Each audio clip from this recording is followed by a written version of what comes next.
Good evening. I am Professor Shalini Sahay from EC Department SIRT. Today in this lecture, I will discuss the practical for the magnitude response of the band stop filter. First, it is the aim which to plot the magnitude response of a band stop or reject filter.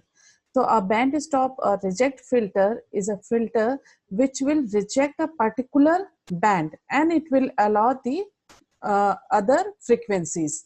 Now in this graph I have shown, so this is the band stop filter where the stop frequency lies between the FH, the higher cutoff, and the FL between the lower cutoff, and 0 to FL there will be the pass band, and above higher cutoff there will be the pass band.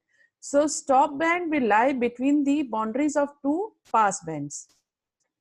Now the band stop filter is formed by a combination of low pass and high pass filter with a parallel connection instead of cascading connection. So in band pass filter we will connect the low pass and high pass in series, whereas in the band stop filter they are low pass and high pass are connected in parallel connection.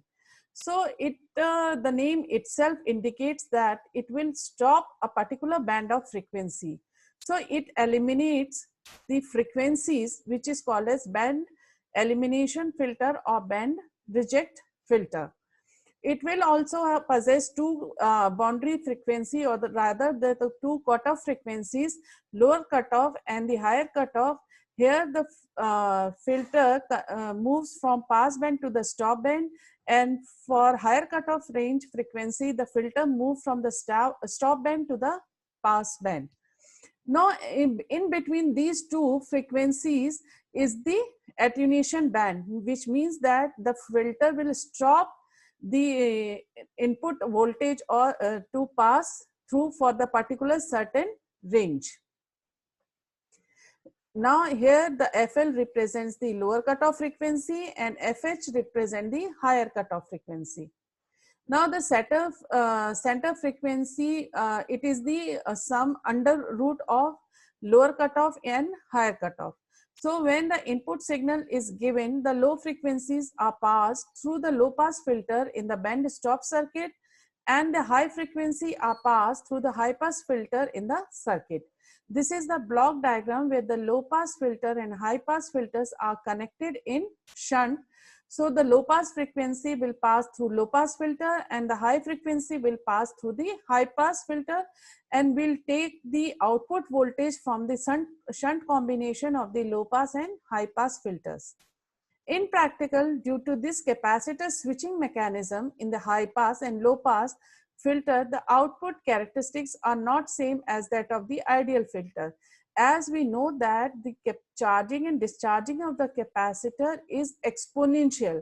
So when the filter moves from the pass band to stop band, the capacitor will discharge from the maximum value to the zero value, and when it moves from stop band to pass band, again the capacitor will have to charge from the lower value to the higher value. As its nature is exponential, so we did not get proper ideal characteristics of the filter. So there will be some mixing of frequencies take place in both sides of the band. Now the band stop filter, which consists of R, L and C, we have made this band stop filter with the help of resistance, inductor and capacitor. Now the outputs is taken across the inductor and the capacitor, which are connected in series. Now we know that for different frequencies in the input, the circuit behaves either an open or short circuit. So at low frequency, the capacitor acts as an open circuit and inductor as a short circuit. So for the lower frequency, capacitor will become open and inductor will become short. So only the low frequency will pass through the circuit, and at high frequencies the inductor will behave like an open circuit and capacitor will behave like an short circuit. Now, thus at low frequency, the circuit acts as an opaque because the inductor and capacitor are connected in series. By this is also clear that at mid frequency, the circuit acts like a short circuit. Thus, the mid frequencies are not allowed to pass through the circuit. So, if it behave like in short circuit, so there will be zero voltage drop. So, when this circuit behave like in short circuit, there will be no output voltage. The mid-frequency range to which the filter acts as a short circuit depends on the values of lower and upper cutoff frequencies.